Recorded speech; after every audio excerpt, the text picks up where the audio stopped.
लोकसभा सीटों की श्रृंखला में बात उस मैनपुरी की जो की सपा की गढ़ मानी जाती है। पिछला चुनाव यानी कि 2014 में मुलायम सिंह यादव यहां से भी चुनाव जीते थे और आजमगढ़ से बाद में उन्होंने आजमगढ़ सीट रख ली थी। लेकिन इस बार क्या समीकरण बन रहा है, बीजेपी कैसे सपा के गढ़ में उसकी घेराबंदी करेगी, इस पे हम बात करेंगे। मैं हूं विद्याशंकर तिवारी, इंडिया न्यूज़ के डिजिटल चैनल इन खबर के लिए।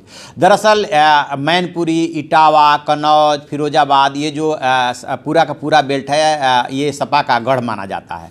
और ये जो सीट है 1991 के बाद जो है सपा के पास ही जो है मैनपुरी है। इसके पहले यहाँ यदि इसके पहले की बात करें तो कांग्रेस, जनता पार्टी, जनता दल, डिफरेंट दल जो है इस सीट पे जो है जीतते रहे हैं, लेकिन 91 के बाद से ये समाजवादी पार्टी के पास है। और यदि मौजूदा समीकरण की बात करें तो मौजूदा समय में यहाँ पे 5 विधानसभा की सीटें हैं, जिसमें कि मैनपुरी है, जसवंत नगर है, करहल है और किसनी है और भोगांव है। इसमें से 4 विधानसभा सीटें जो है सपा के पास है और एक जो है वो भोगांव जो है बीजेपी के खाते में आ गई है, जो 2017 का विधानसभा चुनाव हुआ था उसमें।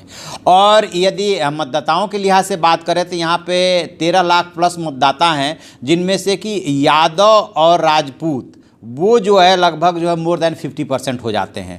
और राजपूतों में ख़ास तौर से चौहान, राठौर, भदौरिया ये जो है यहाँ पे पाए जाते हैं। और इसके बाद साक के ब्राह्मणों का भी ठीक ठाक तादाद है, एससी और मुस्लिम ठीक ठाक संख्या में ही है। तो कुल मिला के माना यह जाता है कि राजपूत और यादव जिधर आते हैं उधर जो है चुनाव जो है उसके साइड में चला जाता है। चूँकि मुलायम सिंह यादव का होल्ड है, उनका यादवों के साथ साथ जो है राजपूतों पर भी होल्ड है, अच्छे ताल्लुकात है, इसलिए उनकी जीत के रास्ते में अभी तक कोई रोड़ा नहीं बन पाया है। यदि जो जिक्र हो रहा था कि 91 के बाद से समाजवादी पार्टी के खाते में ये रहा है, यहाँ से जो है सपा के नेता जो है 91 में समाजवादी पार्टी के संस्थापक मुलायम सिंह यादव यहाँ से भारी मतों से विजय रहे थे। उसके बाद जो है बलराम सिंह 2 बार सांसद रहे। 2004 में मुलायम सिंह दोबारा यहाँ से सांसद बने, लेकिन कुछ माह बाद उन्होंने इस पद से इस्तीफा दे दिया था। फिर मैनपुरी में उपचुनाव हुआ था। उपचुनाव में जो है मुलायम सिंह के भतीजे धर्मेंद्र यादव यहाँ से चुन करके पहुँचे थे। 2009 में जो है तीसरी बार मुलायम सिंह मैनपुरी से सांसद बने। इस बार उन्होंने मैनपुरी का प्रतिनिधित्व किया, लेकिन 2014 में वो 2 जगह से चुनाव लड़े जानबूझ करके, क्योंकि 2014 में मोदी लहर थी। इस वजह से उन्हें ये समझ रहे थे कि जब तक वो चुनाव नहीं लड़ेंगे ये सीट नहीं निकल पाएगी, इसलिए मैनपुरी और आजमगढ़ दोनों जगह से वो चुनाव लड़े। मैनपुरी से बाद उन्होंने रिजाइन कर दिया। फिर यहाँ से जो है उनके जो है भतीजे 2014 में उपचुनाव हुआ और फिर वो जो है तेज प्रताप सिंह यादव उन्हीं के परिवार से हैं, वो चुनाव जीत करके संसद में पहुंचे। तो ये इस सीट के बारे में ये माना जाता है कि ये समाजवादी पार्टी का गढ़ है और यहाँ से मुलायम सिंह को हराना काफ़ी मुश्किल है।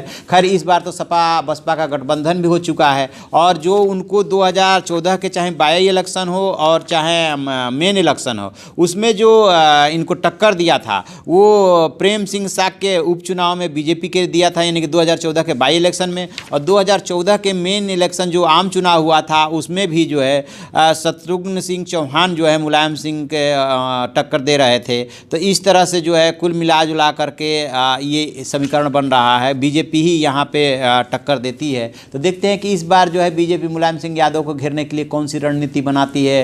राजपूत समाज से किसी को खड़ा करती है या किसी यादव फैमिली से किसी को खड़ा करती है। लेकिन ये बात तय है कि यहाँ पे मुलायम सिंह यादव या उनके परिवार को हराना मुश्किल है, ये उनका गढ़ है। तो देखते हैं, ये तो लड़ाई है। कई बार क्या होता है कि गढ़ में भी जो हार जीत होती है, यदि वो जीत हो भी जाती है तो विरोधी की कोशिश होती है कि जीतों का अंतर कम किया जाए, ताकि ये कहने के लिए रहे कि हमने आपके गढ़ में घेर लिया।